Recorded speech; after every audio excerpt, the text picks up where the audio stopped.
मगरबी बंगाल की वजीर आला ममता बनर्जी के खिलाफ कौमी गीत की तौहीन के इल्जाम में बीजेपी रहनुमा ने पुलिस में शिकायत दर्ज कराई है। फिलहाल ममता बनर्जी मुंबई दौरे पर हैं। मुंबई में ममता बनर्जी जी की आदित्य ठाकरे और संजय रावत से मुलाकात।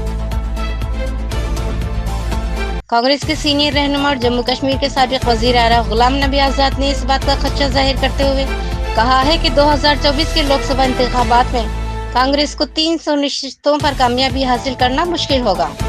कांग्रेस के सीनियर लीडर ने कहा है कि अगले लोकसभा इंतखाबात में 300 निश्चित जीत लेगी।